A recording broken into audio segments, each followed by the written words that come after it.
तो दोस्तों स्वागत है आप सभी का हमारे चैनल की एक बिल्कुल ही नई वीडियो के अंदर, जहां पर आज की इस वीडियो के अंदर हम बात करने वाले हैं मार्वल ज़ॉम्बीज़ सीरीज में दिखाए गए टॉप 10 सबसे पावरफुल कैरेक्टर्स के बारे में। अब दोस्तों आपको पता होगा कि मार्वल ने भी हाल ही में मार्वल ज़ॉम्बीज़ नाम से 4 एपिसोड की एक सीरीज निकाली थी एंड उस सीरीज के अंदर उस स्टोरी को कम्प्लीट किया गया था जिस स्टोरी की शुरुआत मार्वल वालों ने व्हाट इफ सीजन 1 के एपिसोड 5 में करी थी। वैसे मैंने आप सभी के लिए उस पूरी सीरीज को एक्सप्लेन कर रखा है, अगर आप चाहे तो मेरे चैनल में जाकर उसे देख सकते हैं। लेकिन दोस्तों अगर आपने उस सीरीज को देखा हुआ है तो फिर आपको ये पता होगा कि 4 एपिसोड्स की उस सीरीज के अंदर हमें कैसे कैसे कैरेक्टर्स दिखाए गए थे। फिर चाहे हम बात करें उस ब्लेड की जो कि मून नाइट का अवतार था, या फिर उस थॉर की जो कि पूरी तरह से ज़ॉम्बी बन गया था। सो इसी बात पे चलिए आज की इस वीडियो के अंदर हम मार्वल ज़ॉम्बी सीरीज के इन्हीं सारे अतरंगी कैरेक्टर्स की बात करते हैं और जानते हैं इनमें से ऐसे टॉप 10 कैरेक्टर्स के बारे में जिन्हें हम मार्वल ज़ॉम्बीज़ के टॉप 10 सबसे पावरफुल कैरेक्टर्स मान सकते हैं। सो वीडियो काफी इंटरेस्टिंग है, इसलिए आप सब इसे पूरा एंड तक जरूर देखना। और अगर आपको ये वीडियो पसंद आती है तो आप वीडियो को लाइक करना एंड आपको इन टॉप 10 में से जो भी कैरेक्टर सबसे ज्यादा पसंद हो उसका नाम कमेंट्स में जरूर बताना। बाकी आप में से जिन्होंने अभी तक हमारे चैनल को सब्सक्राइब नहीं किया वो जल्दी से चैनल को सब्सक्राइब कर लेना और सब्सक्राइब बटन के बगल वाले बेल आइकन को ऑल पर सेट कर लेना ताकि आप हमारे चैनल की सारी लेटेस्ट वीडियो सबसे पहले देख सकें। सो फिर आइए अब हम बिना किसी देरी के आज की इस कमाल की वीडियो को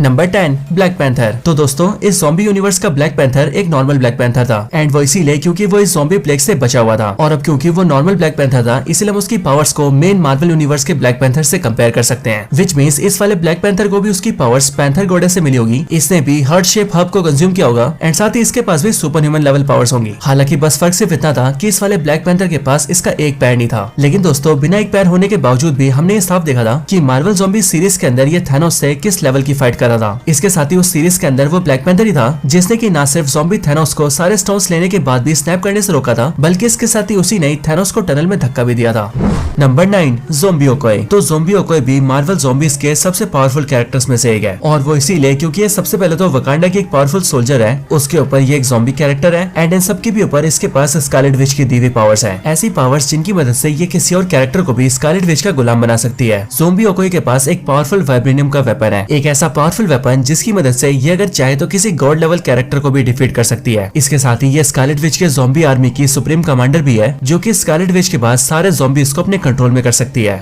नंबर 8 शैंग-ची। तो शैंग-ची वो कैरेक्टर है जो कि मार्वल के मेन यूनिवर्स के अंदर भी हैंड टू हैंड कॉम्बैट्स में सबसे एक्सपर्ट है और वो इसीलिए क्योंकि शैंग-ची कुंग-फू और मार्शल आर्ट्स के अंदर इतना ज्यादा एक्सपर्ट है कि अगर सिर्फ बात हाथ से लड़ने की हो तो फिर उसमें शैंग-ची का कोई मुकाबला नहीं है। इन सबके ऊपर शैंग-ची के पास उसके फादर के दिए हुए 10 रिंग्स भी है जो कि मार्वल ज़ॉम्बीज़ के अंदर उसका फादर उसे तब देता है जब शैंग-ची को एक ज़ॉम्बी काट लेता है और ज़ॉम्बी के काटने की वजह से जब शैंग-ची खुद भी एक ज़ॉम्बी बनने लगता है तब उस टाइम पर ही शैंग-ची को बचाने के लिए उसका फादर उसे अपने 10 रिंग्स दे देता है। लेकिन एक बार 10 रिंग्स मिलने के बाद ही शैंग-ची इतना ज्यादा पावरफुल हो जाता है कि वो अपने सामने खड़े सैकड़ों ज़ॉम्बीज़ को एक ही बार में खत्म कर देता है। बाकी 10 रिंग्स होने की वजह से शैंग-ची के पास और भी कई सारी पावर्स आ जाती है, जैसे कि जब तक शैंग-ची के हाथों में 10 रिंग्स है तब तक उसकी एज नहीं बढ़ेगी, शैंग-ची को नुकसान पहुंचाना बहुत ज्यादा मुश्किल हो जाएगा, यहाँ तक कि शैंग-ची को अगर कोई नुकसान होता भी है तो फिर उसके 10 रिंग्स उसे बड़े आराम से हील भी कर सकते हैं। Number 7 blade. तो दोस्तों मार्वल के मेन यूनिवर्स का जो ब्लेड है वो बेसिकली आधा ह्यूमन और आधा वैम्पायर है और इसीलिए फिजिकली उसके पास कोई भी खास पावर्स नहीं है। लेकिन दोस्तों अगर हम बात करें उस वाले ब्लेड की जिसे हमने मार्वल ज़ॉम्बीज़ के सीरीज में देखा था तो वो ब्लेड सच में काफी ज्यादा खास है और वो इसीलिए क्योंकि वो ब्लेड एक ऐसा ब्लेड है जो कि खोंशू का अवतार है, यानी कि उस दुनिया के अंदर वो मून नाइट है। अब असल में मार्वल ज़ॉम्बीज़ वाले यूनिवर्स के अंदर जो मार्क स्पेक्टर होता है वो ज़ॉम्बी प्लेग का शिकार बनके एक ज़ॉम्बी बन जाता है, जिस वजह से खोंशू उसे छोड़ देता है एंड उसके बाद वो सीधा अपना अवतार बनाता है ब्लेड को और फिर इसीलिए इस दुनिया के ब्लेड के अंदर मून नाइट की पावर्स आ जाती है, जिस वजह से वो एक गॉड का अवतार बन जाता है। और अब क्योंकि ब्लेड की तलवार चलाने की एबिलिटी बहुत ही ज्यादा स्पेशल है इसीलिए ये पूरा कॉम्बिनेशन इस ब्लेड को बहुत ज्यादा पावरफुल बना देता है। इवन ये ब्लेड तो इतना ज्यादा पावरफुल होता है कि ये इसी मार्वल ज़ॉम्बीज़ की सीरीज के अंदर घोस्ट जैसी पावरफुल कैरेक्टर को भी बड़े आराम से डिफीट करके उसे जान से मार देता है।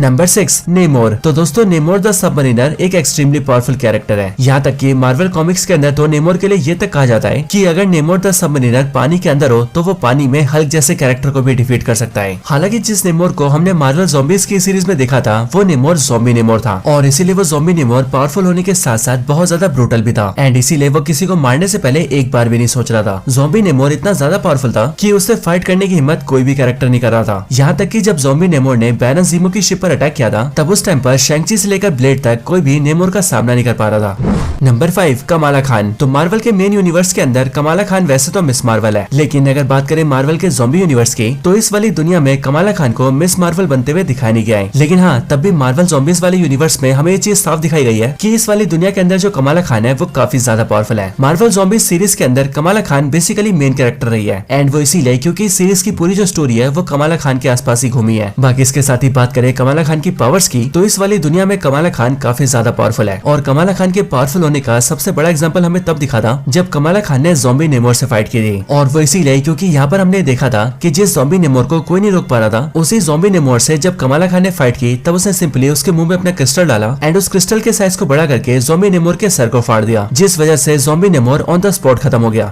Number 4 zombie Thor. तो थॉर चाहे मार्वल के मेन यूनिवर्स का हो या फिर ज़ॉम्बी यूनिवर्स का, वो हर जगह पावरफुल होता है। थॉर एक एस्गार्डियन गॉड है, जिस वजह से उसके पास सारी गॉडली पावर्स है। इसके साथ ही इस ज़ॉम्बी यूनिवर्स का जो थॉर है वो 6 इन्फिनिटी स्टोन्स को होल्ड करने वाले थैनोस से भी फाइट कर चुका है। एंड सिर्फ यही नहीं बल्कि थैनोस के जिस अटैक ने रॉकेट रकून और ग्रूट को पूरी तरह से खत्म कर दिया था, उसी अटैक को ये थॉर पूरी तरह से सर्वाइव कर चुका है। इसके साथ ही ये वाला थॉर स्कारलेट विच से भी फाइट कर चुका है। हालांकि उस वाली फाइट के अंदर स्कारलेट विच थॉर को एक ज़ॉम्बी बना देती है एंड उसे अपने कंट्रोल में कर लेती है, और फिर उसे ज़ॉम्बी बनाने के बाद वो उसे छोड़ देती है सीधा इन्फिनिटी हल्क के ऊपर, जिसके बाद ये ज़ॉम्बी थॉर इन्फिनिटी हल्क को भी बहुत ही कड़ाके की टक्कर देता है। Number 3 zombie Thanos. तो इस वाली दुनिया का थैनोस भी 4 इन्फिनिटी स्टोन्स को हासिल करने के बाद जब अर्थ पर आता है तब उसका मुकाबला यहाँ पर रह रहे सारे ज़ॉम्बीज से होता है, एंड फिर उसके बाद थैनोस भी ज़ॉम्बी प्लेग का शिकार हो जाता है और फिर वो भी बन जाता है ज़ॉम्बी थैनोस। बट आगे चलकर ज़ॉम्बी थैनोस 6 के 6 स्टोन्स को हासिल कर लेता है, और फिर उसके बाद मेन एमसीयू का थैनोस जितना पावरफुल नहीं होता, उससे ज्यादा पावरफुल ये ज़ॉम्बी थैनोस बन जाता है। और वो इसीलिए क्योंकि इसके पास न सिर्फ सारे इन्फिनिटी स्टोन्स होते हैं बल्कि इसके साथ ही ज़ॉम्बी बनने की वजह से ये थैनोस बहुत ज्यादा ब्रूटल भी हो जाता है। एंड इसीलिए जब इस ज़ॉम्बी थैनोस के पास 6 स्टोन्स आ जाते हैं तब ब्लैक पैंथर को भी ये शक होता है कि शायद से ये वाला ज़ॉम्बी थैनोस आधे यूनिवर्स को मिटाने की बजाय पूरे के पूरे यूनिवर्स को मिटा देगा, और इसी वजह से इस ज़ॉम्बी थैनोस को रोकने के लिए वो इसे लेकर सीधा एक टनल में कूद जाता है, जिसके बाद ब्लैक पैंथर और ज़ॉम्बी थैनोस दोनों एक ही साथ खत्म हो जाते हैं।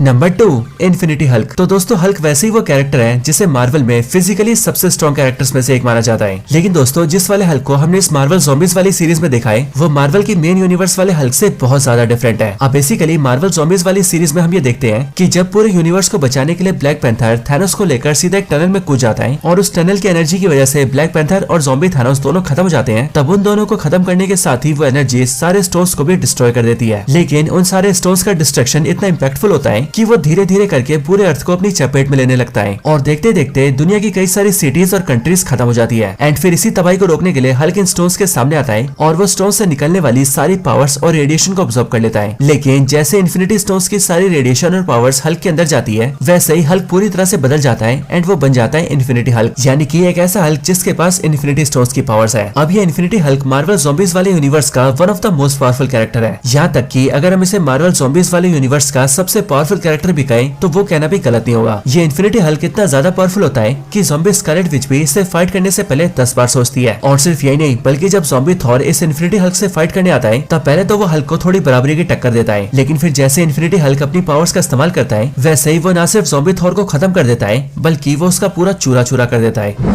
Number 1 zombie Scarlet Witch. अब दोस्तों स्कारलेट विच वैसे ही कितनी ज्यादा पावरफुल है ये हमने एमसीयू में कई बार देखा हुआ है, लेकिन दोस्तों इस ज़ॉम्बी यूनिवर्स के अंदर जैसे स्कारलेट विच एक ज़ॉम्बी बनती है वैसे उसकी पावर्स मानो कई गुना तक बढ़ जाती है। इस मार्वल ज़ॉम्बी यूनिवर्स के अंदर इस स्कारलेट विच के पास अपनी खुद की आर्मी होती है, एक ऐसी आर्मी जिसके अंदर उसने हजारों ज़ॉम्बीज भर रखे होते हैं। और सिर्फ ये नहीं बल्कि इस दुनिया में जब उसका सामना थॉर से होता है तो वो थॉर जैसे कैरेक्टर को भी बड़े आराम से डिफीट कर देती है। यहाँ तक कि सीरीज में आगे चलकर वो इन्फिनिटी हल्क की इन्फिनिटी पावर्स को भी ऑब्जर्व कर लेती है, एंड देन उसके बाद ज़ॉम्बी स्कारलेट विच इतनी ज्यादा पावरफुल बन जाती है कि इस पूरी की पूरी ज़ॉम्बी दुनिया के ऊपर स्कारलेट विच का राज हो जाता है। और फिर इसीलिए इस दुनिया की रियलिटी को ज़ॉम्बी स्कारलेट विच बिल्कुल वैसा बना देती है जैसा कि वो अपने सोचने भर से बनाना चाहती है। और इसीलिए मार्वल ज़ॉम्बीज के इस पूरे यूनिवर्स के अंदर ये ज़ॉम्बी स्कारलेट विच सबसे पावरफुल कैरेक्टर है, और इसीलिए शायद से हो सकता है कि आने वाले टाइम के अंदर इस ज़ॉम्बी स्कारलेट विच को हमें एमसीयू के अंदर भी दिखाया जाए। तो दोस्तों यही थी वीडियो मार्वल ज़ॉम्बीज के टॉप 10 सबसे पावरफुल कैरेक्टर्स के ऊपर। आपको ये वीडियो कैसी लगी ये आप मुझे कमेंट्स के अंदर जरूर बताना, एंड आपको इन टॉप 10 में से कौन सा कैरेक्टर सबसे ज्यादा पसंद है उसका नाम भी कमेंट्स के अंदर जरूर टाइप कर देना। बाकी आपको वीडियो पसंद आई हो तो वीडियो को लाइक करना, वीडियो को शेयर करना चाहते हैं तो इसे अपने फ्रेंड्स के साथ शेयर भी जरूर कर देना, और आप में से जिसने अभी तक हमारे चैनल को सब्सक्राइब नहीं किया वो जल्दी से चैनल को भी सब्सक्राइब कर लेना। बाकी मैं आपसे मिलता हूँ ऐसी किसी और बेहतरीन वीडियो में, तब तक के लिए गुड बाय।